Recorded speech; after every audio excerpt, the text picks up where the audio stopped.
Hello, hello, happy Monday, and welcome to Making Waves. I'm your host, Moana, a teenage girl with a lot to say and a lot more to learn. I want to start this episode by giving a trigger warning because we will be discussing eating disorders and relationships with food, so please consider that before continuing to listen. But today we're talking about Eat, Recover with the RecoverED Project. This episode has been requested multiple times, but not something an expert in, which is why I brought in Paige and Claire. Welcome to the show. Thank you. They are going to give us a breakdown of who they are and what the RecoverED Project does. My name is Paige, and I'm the social media strategist on the RecoverED Project. So, pretty much, I do all things social media and just allowing our message to just get to everyone who needs some recovery encouragement. I'm Claire. I'm the director of social media over at the RecoverED Project. So I kind of oversee everything that gets put out on our social medias and take care of the sort of coordination and education and just making the content that gets put out. The RecoverED Project essentially it's a 501c3 nonprofit, and its goal is to build communal support for those in eating disorder recovery. We do a lot of different outreach projects like card making, care packages, and fundraising. And we also have the Instagram account where we post tips, resources, affirmations, and educational content as well. That's so awesome. And we're going to talk about at the end how you, as a listener, can get involved. But we always start with our current obsession, which is something about or in your life that you're currently loving. And this week, mine is doing things that I love to do as a kid. I think it's such a healing thing to do, especially as an older teenager, to go back to the things that you kind of rejected as a tween. And so I've been doing lots of chalk and swings and things like that. Paige, what's yours? Mine has been spending time outside because the weather where I live has been awful and it's finally starting to get sunny. So, I've just been absolutely loving all the nice weather and all the time outside. I love that. Yeah, that's really I've been blasting a lot of music in my headphones, like upbeat, happy music, and I've been drawing a lot recently. Doing those two things together has been really nice because I haven't really given myself the opportunity to do that recently, so it's been cool to get back into it. I love that. Music is my favorite thing. I always have music playing. And then our second thing is High Tide. So this is a book, podcast, YouTuber, TED Talk, whatever it is, something motivational and self-help that you recommend to boost motivation and inspiration. And this week mine is Not Your Typical with Caitlin Nolan. It is a podcast. It's the podcast that got me to start my own and is very, very important to me. She is incredible and I highly recommend you go listen. Ooh, mine is also a podcast. Mine is called Recovery with Danny, and it's a podcast by Danielle Van Kay, and she is a eating disorder recovery coach with her own personal experience, and she puts out such recovery-oriented content, and it's really motivational and really inspiring, and it's always something that I can, turn to when I'm, having my own struggles. Mine is a book. It's called The Body Keeps the Score, which is a really good book about sort of the way that you can take back control over your body in like a various different number of ways. There's definitely a trigger warning for it if you do read it. It's a bit of a hard read, but it's definitely worth it for really anyone with mental health struggles. I love those. I will definitely be adding all of those to the episode notes so that you can go and check them out. But let's get into today's episode. And to start off, we want to understand eating disorders and explore the various different types. So I'm going to hand it over to Paige and Claire to tell us about them. Okay, so there is several different types of eating disorders. So anorexia and bulimia are kind of like the typical, most well-known eating disorders, but there's also ones like OSFED and ARFID, and those are definitely a bit more missed with the discussions around eating disorders. So ARFID is avoidant restrictive food intake disorder, and it's where you tend to kind of it's been dubbed as the picky eating disorder when it's so much more than that, but it's kind of where you tend to avoid a lot of foods out of fears of throwing up or choking, or even some people just don't like the way that a texture of the food is. And then OSFED is an eating disorder where you don't really meet the criteria for anorexia or bulimia, so they kind of like, they all have different criteria, so that's kind of one where it's like you still have an eating disorder, but they just don't really know what to label it as. Yeah, I would agree with Paige that those 2 are definitely usually excluded from the conversation, in addition to binge eating disorder, which is, I guess, best characterized by, like, consuming more food than comfortable with and being, like, unable to stop. So those 3 eating disorders are usually not talked about as much as, like, anorexia and bulimia, but they're just as important, and they affect people just as much as those 2 do. That's really interesting to me that they just get overlooked so often. I know that before I started following you guys and your page, like, I had no idea about them until, like, obviously I was educated by y'all, but it's very interesting to me that they just get totally overlooked. And then what are some common misconceptions and stigmas surrounding eating disorders?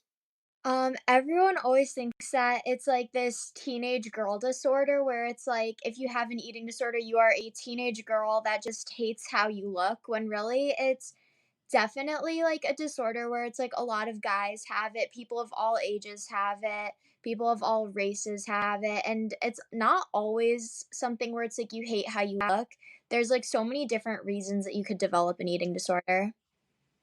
Yeah, I wanna echo that it's usually not about how you look, and kinda what Paige said is that it's not even just about teenage girls, but specifically people think of people with an eating disorder as cis white teenage girls, but it affects everyone, every race, every gender orientation, sexuality, etcetera, and it goes so much deeper than just not liking your body, and I feel like people usually don't want to learn that, they just want to be like, "Oh, you just wanna be skinny." Yeah, I definitely see constantly that, like, teenage girl mentality of, like, that's who it always affects, and, like, all of course, I'm sure most teenage girls listening can relate to getting comments related to that, and it's really disappointing to see that it's, like, hidden from so many people who need to be educated on it, and it's just centered around the teenage girls. So now I also want to hand it over to you to talk about personal experiences to give everyone kind of an idea of your knowledge and experience. Okay, so I have had an eating disorder for a pretty big chunk of my life and have been in recovery for 2 years. And I did something called All In, which pretty much means that you are kind of like just done with having an eating disorder and you just kind of get to this mentality where it's like you just want to do whatever it takes to recover and you kind of like just ditch all the diet culture rules and like when your eating disorder is like telling you not to do something, like you do the exact opposite of it. And that was honestly like the biggest motivator for recovery, was just kind of realizing like I don't want to have an eating disorder my entire life. And so I started my recovery account where like showed my all in journey, and it just really helped me, and I just want everyone to know that you can recover and that is possible. Yeah, I love that message page, like, it really is possible. I've been in recovery for 3 years, but I've struggled with my mental health, particularly my anxiety, like, my entire life. At first, recovery was hard because I definitely felt like I was being forced into it, and I wasn't necessarily ready to give up my eating disorder. So for about a year, I was in like what we call like a pseudo recovery where you're like pretending to be recovered, but really you're still having those thoughts and those urges. And usually the behaviors like show up in different ways. But then one day, my junior year of high school, I just decided that I didn't want to keep going back and forth between being sick or not. I wanted my family to trust me again. I wanted to be able to trust myself. So I admitted that I was ready to really recover and I just dove all in, like Paige said. I love that you talked about like being able to trust yourself. That's something that I talk about a lot on the podcast because that's being able to trust yourself is what builds your self-confidence, and I think that's like a huge part of it. When did the Recovered project come in for you? So I didn't join the Recovered Project team until a few months ago, but I have like always kind of followed them because I'd started my recovery account on Instagram around the time that they had started the Instagram for the Recovered Project. So it was like one of those things where it like always was a huge motivator for me. And like their page just helped me all the time. So then I applied to be part of the board for them and I just got in, and ever since then it's been like the greatest experience ever. Yeah, I've been on for I think a year and a half-ish maybe. But similar to Paige, I saw the posts on my Instagram feed and I thought it was really helpful, so I started following them. And then I ended up applying as part of the ambassador program, which is we have people that sort of repost our accounts, help us with outreach, stuff like that. And then from there, I joined the board, and it's been so, so important to me. And honestly, the most fulfilling part of my life because it allows me to help other people with things that no one necessarily knew how to help me with. And it kind of reminds me every day why I'm in recovery. I love that. I have seen a couple of your ambassadors too. What does it take to become an ambassador? Okay, we have like a Google form and you can like fill it out and it's like just so we can get to know you and then like we kind of have like times where it's like we're looking for more ambassadors and stuff and it's like you just kind of like share our posts and like get involved and kind of just help us to like spread the message about recovery. Okay, so is anybody eligible if they're interested? Yes. There is a Google form process where you have to, like, sort of still, like, apply, but there's no, like, stipulations about who you need to be. Yeah, it's like any type of person. Like you don't need to have a certain amount of followers on Instagram or anything. You just need to like be passionate about spreading the message of recovery. Awesome. I will be sure to link that as well in the episode notes. I want to move over to healing your relationship with food. And what do you think is the most important part of having a healthy relationship with food? I think not labeling food because so many times like you see people being like, "Oh, this is like a bad food," or "I like need to work this off of like after like dinner or something like that." It's like you always see people kind of like putting food on like a pedestal of like, "Oh, this is like really good and you should only eat this," or "This is really bad." And it's like just food is food. It's energy. It's something that you need and just taking away the labels just really helps you to kind of understand that like your body needs food regardless and like it doesn't matter if your nutrients is coming from like a salad or a slice of pizza. Yeah, food neutrality is, like, the most important thing for me in recovery. I think, like, personally, I grew up and I was surrounded around a lot of, like, diet talk and body image talk, and, like, that gets internalized, and so when you hear people saying, like, "Oh, I've been so bad today," or, "Oh, like, this is a good food, I can have this, but then I'll have bad foods on the weekend," it's really harmful because we internalize that, and then we think we are good or bad based on what we eat, when really it's just like if you like it's good to eat and it's good to fuel your body and it doesn't necessarily matter what type of food you're putting in. Right. I definitely think it's been totally normalized to label food and then outwardly like diminish yourself for the things that you're eating in public situations when you have no idea who around you you're affecting, and especially like near children, they are learning from us, and so it's really important Mhm. to watch what we are labeling as good and bad. Yeah, it's just so normal for people to be like, "Oh, I've been so bad today, I'm gonna have to cut off on the weekend," or stuff like that, but, I mean, your kids hear you, other people hear you, your friends hear you, just gotta be careful about it. What are some of your favorite strategies and techniques for developing a healthy relationship with food? Ooh, I would say just like kind of like if there was a food that I was like more nervous to eat, like kind of like making myself challenge it or like the food rules because it's like some people like I myself had rules about like the times that I was allowed to eat. So it's kind of like knowing that, like, if you break those rules, like, nothing bad is gonna happen, like, it's okay to break those rules, so, like, there's this one method called 5, 4, 3, 2, 1, go, and it's pretty much like if you want to eat something and your eating disorder is, like, telling you no, you just grab it, and then you give yourself, like, 5 seconds to, like, just mentally prepare, and then you just kind of, like, go for it and just eat. I think for me, the definitely this is a lot easier said than done, but the most important thing for me has just kind of been ignoring what people are saying about what I eat. Like we discussed above, I have RFID, so I'm like a quote unquote very picky eater. It is a lot more than that, but that's kind of what it gets boiled down to. So I don't eat a lot of the like quote unquote good food that people necessarily talk about, but I've had to accept that in order to have a healthy relationship with food, there are certain foods that I love and that I'm just going to eat regardless of what other people are going to say about it. I like that. One thing that I did when I was really struggling with my relationship with food was I would dance it out is what I call it, and I'm not sure where I got this, but I would stand up in the kitchen outside where I was, and I would physically dance while eating to distract myself and focus on something else other than eating. Now we're gonna talk about recovery. Where does recovery start?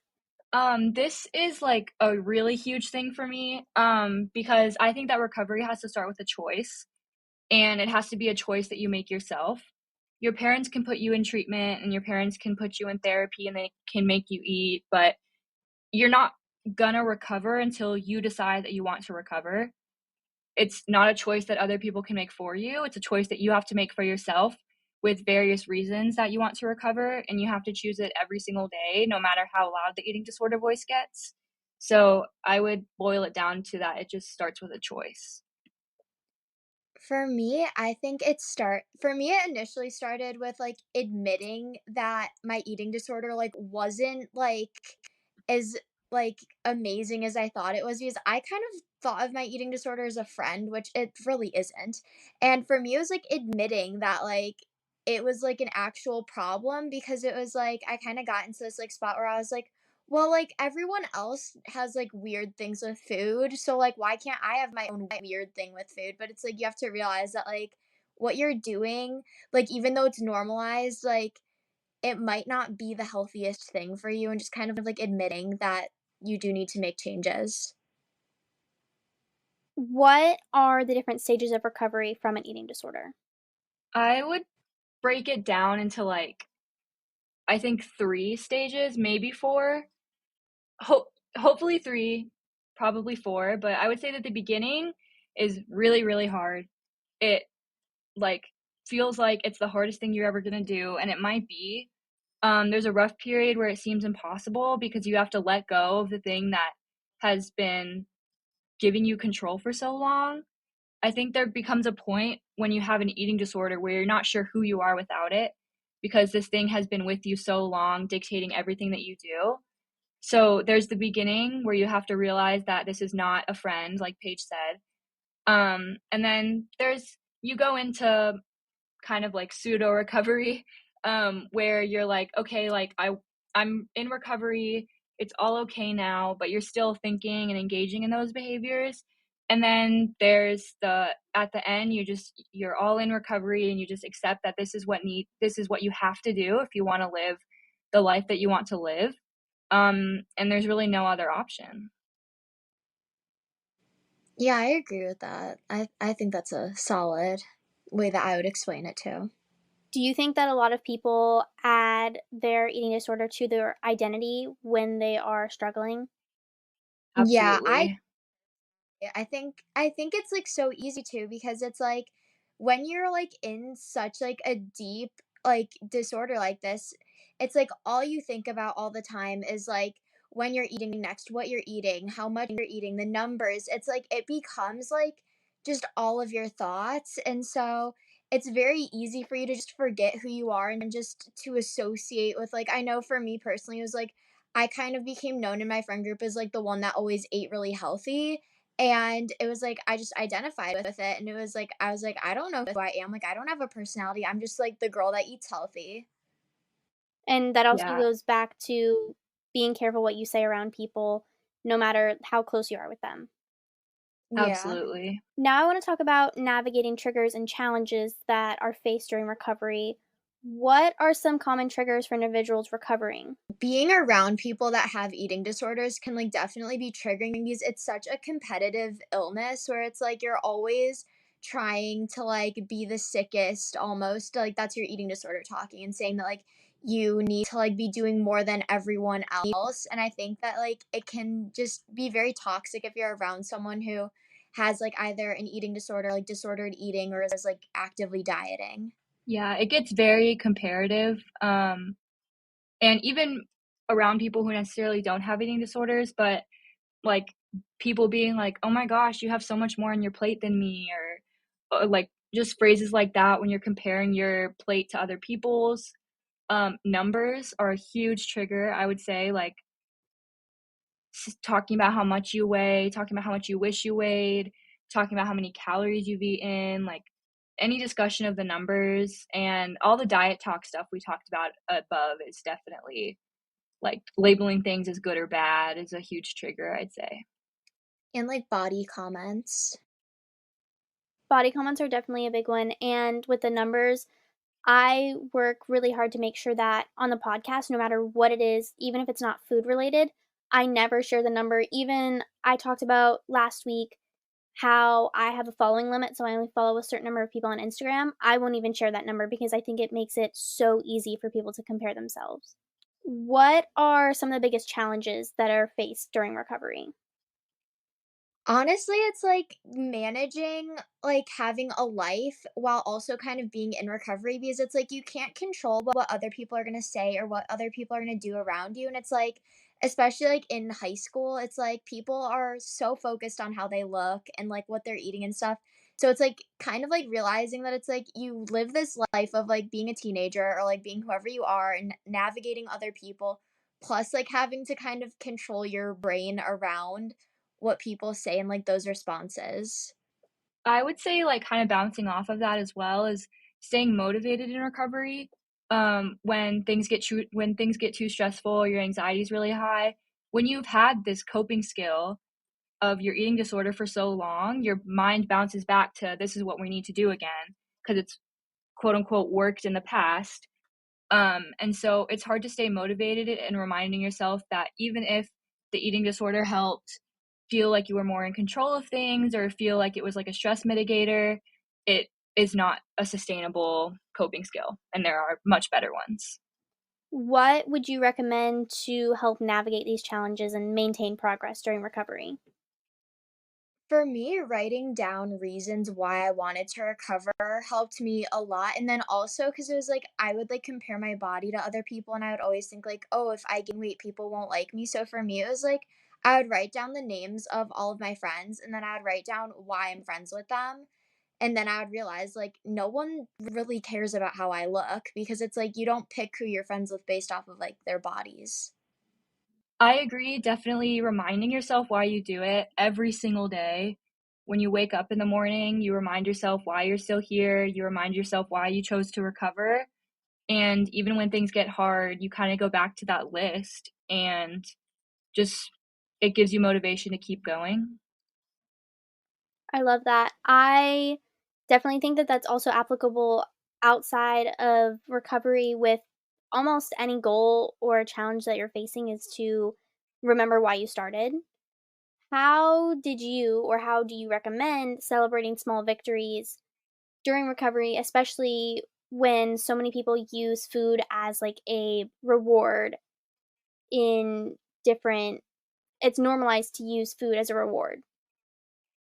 For me, I had, like, a point system, and it was kind of like I'd, like, get points for, like, doing certain challenges, and it was like when I would get certain amount of points, like, I could, like, go, like, shopping or, like, I could get a new book or clothes or, like for me, it was, like, also just, like, little things, like, kind of, like, being trusted to, like, go out with my friends for longer amounts of time and, like, kind of, like, finding things that, like, your eating disorder took away from you and, like, taking those back and, like, kind of getting those little aspects of your life back. Mine is definitely like having a support system. So, like having some close friends that you can celebrate your small victories with. So instead of rewarding or punishing yourself with food, you can text your friend and be like, and tell them about a victory you've had, and they get to celebrate it with you. And you get that like positive affirmation and support, but you don't have the transactional food thoughts. Did you or do you feel like there's anything if you become that friend for someone that they're texting their small victories, what can you do as a friend to support them in recovery? Remind them that you're proud of them, even if they're not proud of themselves, or even if it's to you something small. If they've shared it with you, it's big and it's something that you should be proud of them for. Um, and just tell them how much you can see that they're trying. I think it's important to not only be like, I'm proud of you, you're doing a good job, but to be like, I recognize and I see how much you're trying, and that's amazing, and I'm proud of you for it, and like, you should be proud of yourself too. Yeah, I agree with that. Just like hype them up and like also like remind them that like what they're doing isn't easy and that like what they're doing is like very admirable by like choosing to recover even when it feels impossible and like when it feels really hard. Just like remind them that it's like they are like doing amazing and like that their efforts are going to be worth it. Did you have any or do you have any self-care practices that you would practice on your own to help support yourself during recovery? Journaling has been a lifesaver in recovery for me. I bet it sounds kind of weird that it's a connection to self-care and self-compassion, but using the journal as like a scrapbook of your life in recovery allows you to remind yourself that like your life is beautiful and people care about you and you yourself are valuable. And you can also use it to write down things like affirmations, things that you like about yourself that don't have anything to do with how you look, and things like that. So it kind of it serves as like a place where you get to express the joy of your life in recovery, in addition to reminding yourself that you are still here and valuable and doing it for a reason. I talk about journaling all the time. It's something really important to me too. There's a full episode on it, but it definitely lets you romanticize the small things. Definitely, yeah. Yeah, I also so I'm like super into journaling. I like have a journal just for recovery stuff where it's like I have a ton of like recovery related like prompts and it's like I write down wins and like all that stuff and then it's like I have one just for like general life stuff and like sometimes I like read like my recovery one and like look back on like months where it was like I wasn't doing as good and it's like just seeing like the progress that I've made just like over time like feels really rewarding. I love that. I love being able to see progress, especially because I'm a very progress motivated person. What are some practical ways to schedule and prioritize showing kindness to yourself and practicing those self care habits?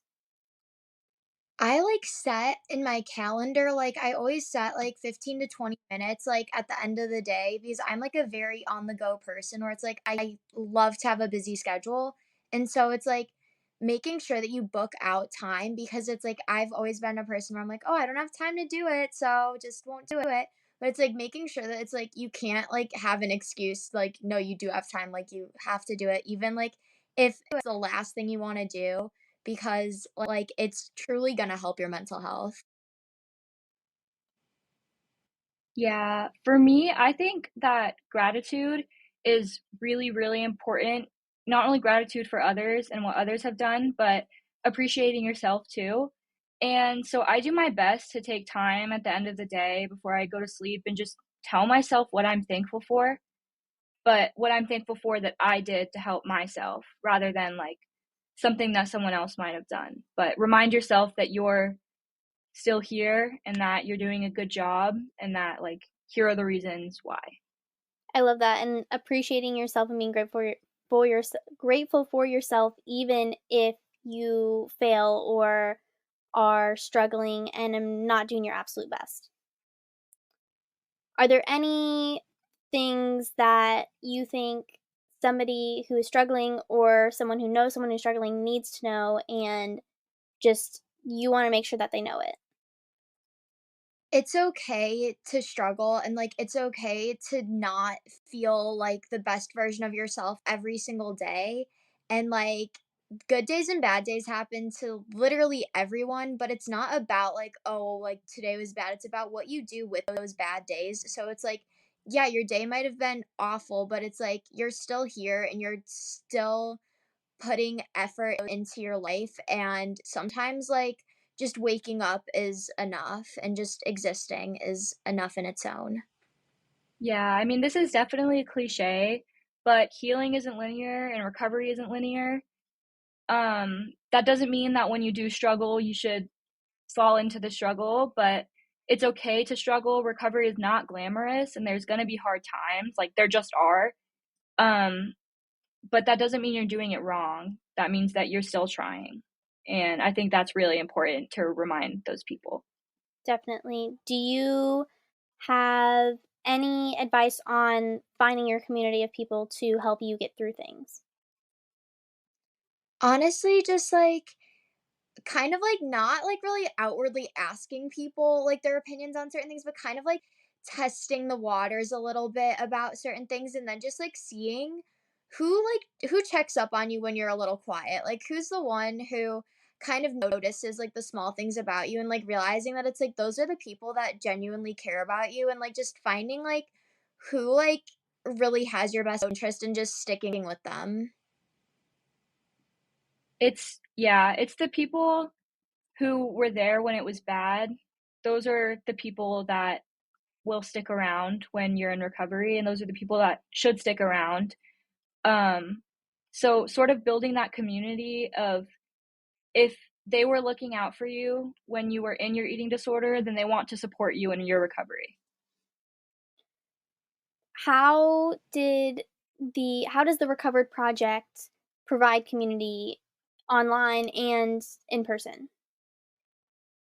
Our ambassador program, I think, helps so many people just because it's like see the impact when I like log on to the Instagram and it's like seeing just like everyone supporting each other and like people resharing our stuff and it's like all the comments that are saying that stuff helps them.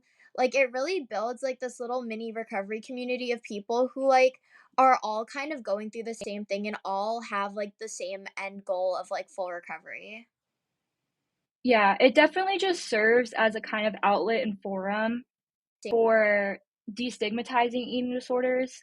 And I think that it helps people be a little bit more comfortable knowing that there are a lot of other people who struggle with it as well, but that recovery like is possible because there's this whole community of people doing it. Right. Does I know that you have your clubs and chapters program. What are some of the ways that listeners can get involved? You can apply.